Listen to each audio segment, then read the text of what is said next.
What's up guys, and in today's video I'm going to be going through how inversion thinking and removing chaos to scale like a beast is ultimately helping us in building Killer Chaos OS, or what it is that we're actively building in terms of backend infrastructure. With these videos, the main mission as always is to show our builds raw and real, to show you the good, the bad, the ugly, what it is that we're actively implementing in terms of mental models, and how we're going to scale that up into the future to solve really big problems within businesses and organizations, just to come in and be the chief problem solvers, helping them just basically build up infrastructure and solve chaos within their systems. And also just to build a network of cool people doing cool things, basically calling in visionaries that are aligned with what it is that we're actively building, and just building a network, like I said, of cool people doing cool things at the same time. So how I'm actively using inversion thinking to kill chaos is broken down into 5 simple steps, as always, with number 1 being stop adding, start removing. And my take on this is scaling's not just about adding more tools, it's about cutting the chaos holding you back. So basically saying, hey, why don't we use inversion thinking instead of focusing on the possible successes and all the things that could go right? Why don't we start asking the questions of what is it within our current infrastructure that we can remove instead of add, that will allow us to then ultimately solve the problems that we're facing in this current present moment in time. And saying, hey, it's about cutting chaos that is holding you back, and not just adding more tech to your tech stack, and just basically saying, hey, we need to make sure that what it is that we're having in our current infrastructure setup, we are understanding this to be our current model and the current way of doing things. But what can we do in order to stop adding, but to rather remove what is already there, that ultimately just allows us to stop chaos and ultimately scale from that? So taking that inversion thinking of not saying, hey, what are the possible things that can always go right, and just solely just focusing on that,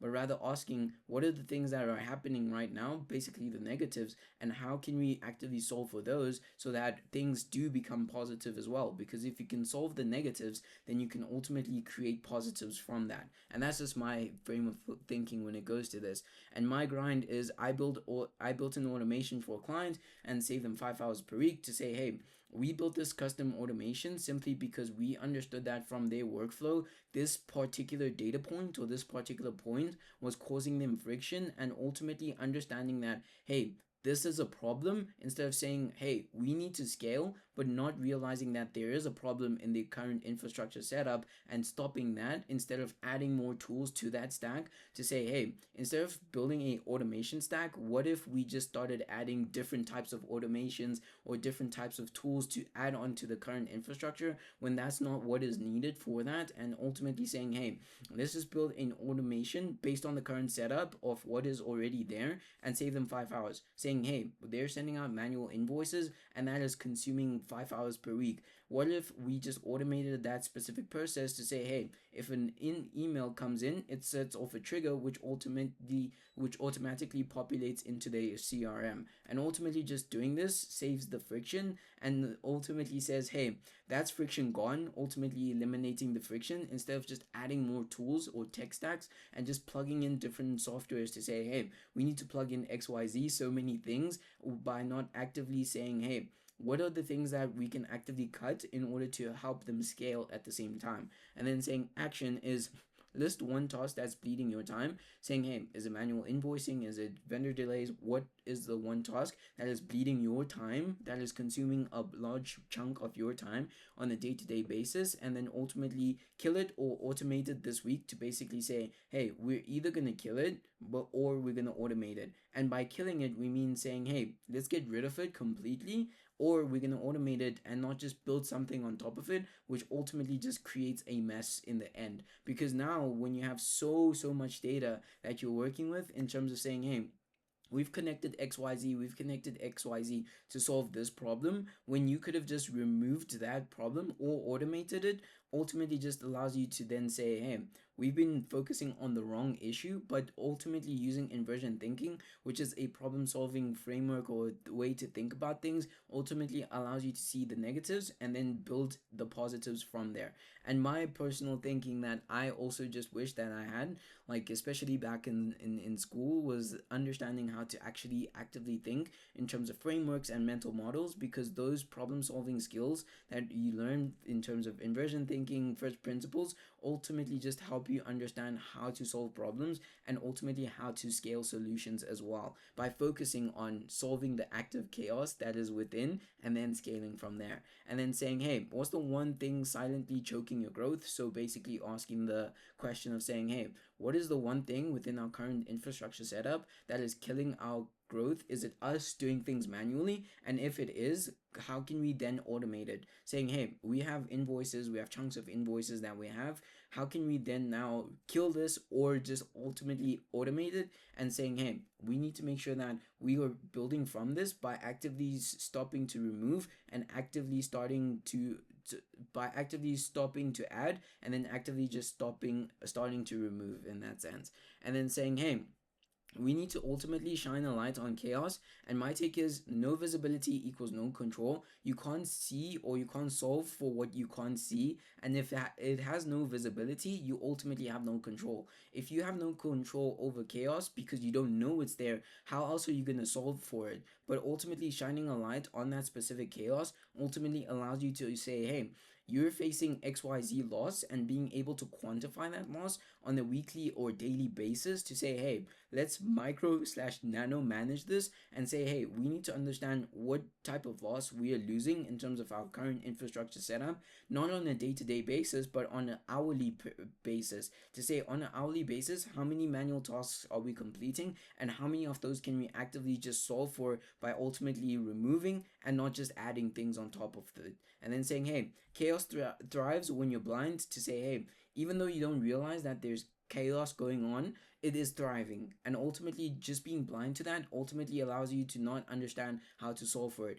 You can't solve for something that you can't actively see on a day-to-day basis, and just becoming aware of that ultimately allows you to then have control, because the first step in having control is being aware of it. And then once you're aware of it, you can then actively put in measures in place to ultimately solve that chaos. And this is something that we are actively just building out in the moment, to say, hey, a lot of people don't understand, or they don't understand the level of chaos that they have within the current infrastructure, solely because they've been doing it for so long. They ultimately just have that mental inertia to say, hey, if it's been working like this for XYZ years, why would I change? But then ultimately changing that by shining a light specifically on chaos, to say, hey, we understand that you're facing chaos because of XYZ, and shining a light and creating visibility, which ultimately allows us to craft a solution that gives them control over their problem. And then saying, hey, we built an MVP dashboard in order to spot vendor delays, to say, hey, we got key data that we got to say, hey, these are the metrics that we can use, and we're pulling those metrics in, and we're creating a custom dashboard that ultimately allows our clients to say, hey, this, based on this current data, you're facing vendor delays, and we built an MVP around this, and saying, hey, this MVP works, we're getting feedback from it, does it actually plug and play into your current infrastructure setup, so that we're ultimately just plugging into what is already existing, and we're not just adding things on top. Because the worst thing is adding so many things that you ultimately get lost in what it is that is going on within your business, and there's no clarity. And the worst thing for it to happen is not having clarity within your current business infrastructure. And this is the one thing that we ultimately are actively building and solving for on a day-to-day basis, and saying, hey, what is the action that you can take, which is to track one ops metric, saying, hey, how many times or how long are delays causing, and basically quantifying that delay to say, hey, does it call, and then saying, hey, does it cause a time or cash flow delay? And then being able to say, hey, let's start tracking it today and see how much it costs on hourly basis, or even if you want to go extreme on a nano scale, to say, hey, how much is it costing per minute in our current business infrastructure, and ultimately just being able to quantify that and also communicate that to say, hey, we need to make sure that whatever we're building genuinely creates ROI for our client base, and they ultimately see a 10-20x return on their investment, and saying, hey, how can we then and then asking the question of saying, hey, how can we then ultimately just speed up the timeline in terms of how they're seeing their results, and ultimately quantifying that as well, and also just compounding it as well to say, hey, if you lose 20 hours per week, this is how much you're going to be getting at the end of the month, and ultimately just scaling that up from there. And then saying, hey, what's the one data point that could expose your chaos? So basically asking the question of saying, hey, what is the one key metric within our business current infrastructure that ultimately allows us to understand that, hey, this is causing a time delay, this is causing a revenue delay, and then ultimately allows you to then expose the chaos. And most of the times, these things can become very, very hidden. They can become very hidden, but ultimately just asking first principles based questions and ultimately just asking the right questions, I know ultimately allows you and us to expose that chaos within the current business infrastructure. And it ultimately just takes us diving deep and fully just understanding the entire business, and ultimately saying, hey, where can we create the most amount of value within the current business infrastructure, and also just solve for chaos so that it allows our clients to ultimately just scale up from there, so that we're building infrastructure that genuinely creates value. And then saying, hey, automate the noise. And this is a very important one, to say, hey, manual tasks are chaos magnets, automation clears the path. From us, what I've noticed is a lot of brick and mortar businesses still do a lot of things manual, to say, hey, they're actively doing manual processes, but that only works for a specific period or specific stage within their current business infrastructure. And as they start to scale, manual tasks is simply not going to cut it. And you can't be in 2025 and still use manual tasks to say, hey, we're building XYZ and we're doing all these things and we're doing dashboard or data entries and all these things manually, because ultimately that is a lot of time lost where you could be putting your team and your company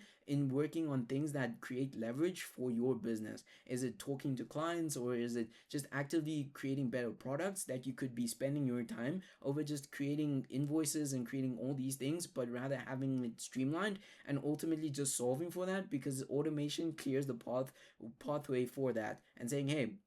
we ultimately just need to stop adding and just start removing what is there, and saying, hey, we need to start removing what is there and ultimately just solving for that. And then saying, hey, we synced lemless replies with Airtable with make.com or Zapier, just depends what kind of infrastructure you have set up, what integrates well with each other, and cutting 5 hours per week to say, hey, we're actively automating this internally, now let's scale it up and do it externally to make sure that we're streamlining our entire processes for us and also for our clients, and actively just solving for that. And saying, hey, automate one repetitive task within your current business's infrastructure. And this also is super important, especially if you're a brick and mortar business. I think having automation within your company is super important, especially in 2025, because you can just spend time doing things that actually move the needle within your business. Is it generating you more revenue, or just speaking to more clients, which ultimately leads you to making more top line revenue,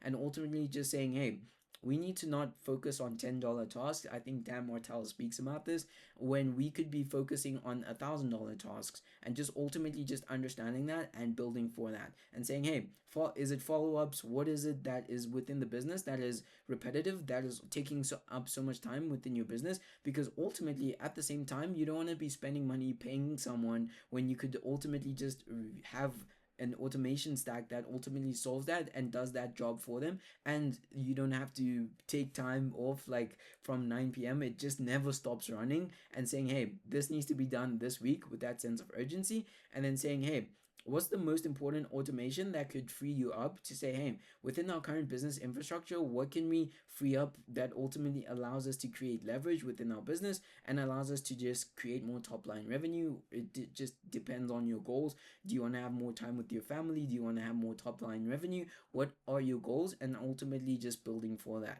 which ultimately leads into the fourth point, which is own the title. And this is kind of for me as well, chief problem solver. So this is a in-house running joke that I had with my friend over lunch once, that we were just saying, hey, like, wouldn't it be cool to be called chief problem solver? And then I just stuck with that name. But ultimately that name, having stuck with it, ultimately has reached a new level for me to say, hey, if I wanna call myself chief problem solver, I need to live to that name and actively just solve problems, and saying, hey, there is no problem within me that is too difficult to solve, and asking the question of, okay, if I think a problem is super difficult to solve, how can I then create measures or give me the most advantage in order of solving any problem? And that's just simply gone down for me personally to understanding frameworks and having decision making models that ultimately shape my thinking to say, hey, no matter what problem comes through, I have a framework and specific way to think about things that ultimately allows me to then create a first principles based assumption to say, hey, if this is true, let's reason I'm from there and actively just solve the problems from there. And asking those questions that ultimately lead to that new level of understanding that actively helps you to solve those problems. And that's a bit of a tangent, and I know I was yapping for a bit, but yeah. And then my take is I'm not a systems guy, so for me, I not a systems guy. I want to remove what's stopping your growth, so I don't want to be labeled as, hey, I'm a systems guy, and more so as a chief problem solver to say, hey, I'm here to solve your problems and actively just build with you as a partner, and saying, hey, I told the business I don't help you grow, I kill what's stopping you. So not just being labeled as, hey, he's a website guy or hey, he's a systems guy. No, that's not me, and that's not what chief problem solver basically embodies or what I like to think about myself. And saying, hey, refrain my pitch to say, hey, I remove chaos blocking you from scaling, rather than saying, hey, I will help you scale, but rather saying, hey, let me help you solve the chaos that is letting you not scale. Rather taking that inversion thinking and approach to things to say, hey, what are the possible wrong things, the negative things that are stopping you from growth, and let me solve that, because ultimately that is a problem which I'm actively building a solution for, or building infrastructure around that solution, and saying, hey, around that problem, I mean, and then saying, hey, what's the core problem you solve that others overlook, to say, hey, we need to make sure that we're solving problems that are often overlooked, and actively just understanding how to basically position and shine a light on that, because that is sometimes, often or not, the most tricky part, to say, hey, we need to make sure that we're shining a light on this specific problem, and that we're showcasing and saying, hey, we have this problem that you're facing and they don't know about it, and then just also being able to say, hey, we're able to quantify this in terms of time and revenue loss, and then being able to show them that, hey, if you're losing XYZ, we can help you, and then we can create this solution for you from that, just basically providing value. And then saying, hey, the fifth point, which ties every single thing together, and I think this is super important, I mean, for every stage, I think this is super important, and I've spoken about this in my previous videos as well, which is building multipliers, not just tools. So basically just going deep, deep, deep in the trenches in terms of building multipliers, not just building tools on top of each other. And what I mean by this is systems aren't just add-ons, they make scaling inevitable, to say, hey, we want to make sure that we're building multipliers, basically stacking different levels of tools, and not tools, but different levels of systems, to ultimately give you the best chance of scale, and saying, hey, we built a predictive analysis which predicts basically, hey, these are the things that are going on within your current business based on XYZ data from a month or two ago, and this is what is probably going to cause you to lose revenue into the future, and ultimately allows you to take action on that. And then saying, hey, sketch one system, which is an action, which is sketch one system, track task tracker to automate your growth, to basically say, hey, if we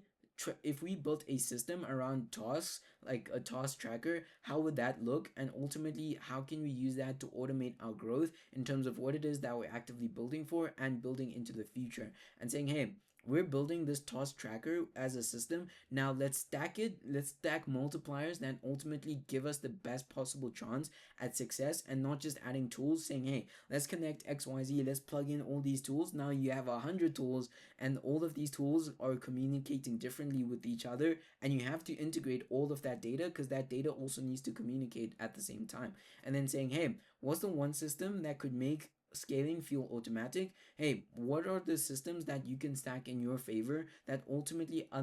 enable you to then scale and also make scaling feel automatic, which I think is super powerful in terms of having within your core business functions. And this is what we're actively building and asking deep, meaningful questions around, and actively just understanding how can we better refine our process in terms of the way that we're thinking about things and the way that we're automating, and also building for chief problem solving and chaos solving as well, and ultimately just saying, hey, let's just build cool stuff and let's just solve problems, and we're gonna just have fun doing it. And I know that into the future, like, this is just my take and we could be wrong on a couple of things, but ultimately I know that into the future, just by actively building these mental models and frameworks to solving these problems, that we're actively just gonna build better, and also just build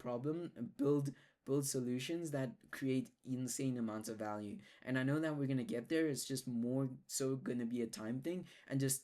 staying deep in the trenches and ultimately just building for that. And I know that into the future, like, we're gonna crush it, man. I just feel so pumped to know that, hey, we're gonna be creating value, and that's the most important thing for me. I know there are gonna be lots of ups and downs and things like that, but I'm super excited. I'm super pumped, and I'm super pumped to be sharing these videos as well. So yeah, day 32, I think, 31, 32, I'm not too sure. But yeah, if you guys enjoyed this video, make sure to connect with me on LinkedIn, X, YouTube to subscribe, and I will see you guys in the next video.